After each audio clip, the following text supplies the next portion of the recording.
You are Christ rejected. You're out of here. 3 strikes and you're out. What you need to do is to love God, accept His truth, and follow Christ. And why do I need to do this? Because you're a sinner. And what's the problem there? Well, God cares about right and wrong. He's got a day of judgment. Do you know why Jesus died on the cross? Because you deserve hell.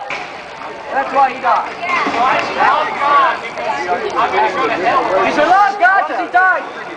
You should love God because He shed His blood for you. I see. You should love God because God has tried so much to save your soul. He sent His Son. He sent prophets. He sent preachers.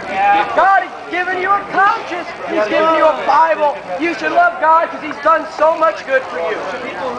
Because He loves your soul. That's why you should love God. How many millions have you killed from God?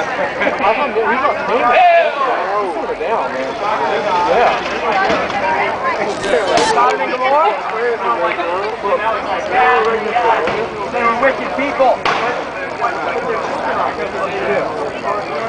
I don't know about that. You have to ask him about it. What about the race of names? So we can just kill people with Well, I've asked him about it, but I don't really ever hear shit back. Have you read the Bible? Yeah, I've read The whole thing? Absolutely. I think you're lying. You admitted you were a sinner. I've read the Bible. Now, what's your favorite book in the Bible? My favorite book in the Bible is like the Genesis. You like to play? I like to play Is that? What's your favorite? Colossians. Anyone else have a favorite book in the Bible?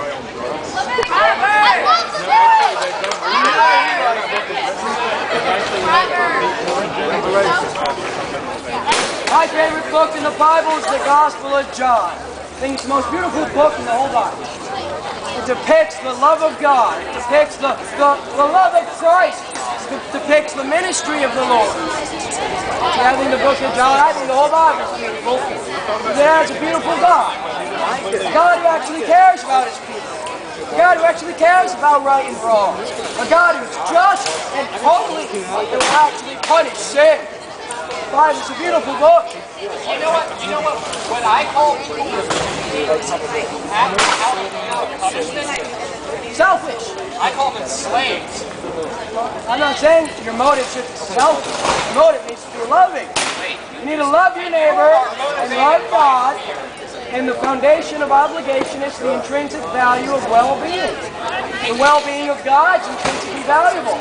We were made in His image, so our well-being is intrinsically valuable. So God says you need to love Him and love your neighbor. See, do you not see the logical flaw that exists with that? God's image, therefore, God is fallible. We're tiny replicas of God. Very tiny. Tiny little replicas of God. In what way? I mean, like, does God exhibit the same cellular processes? No, because it's like this. We are made in the image of God in this regard. God has an intelligence, we have one. God has emotions, and we have one. God has a free will, and we have one. The triune personality of God, emotions, will, and intellect. And that's what we have. Well, I got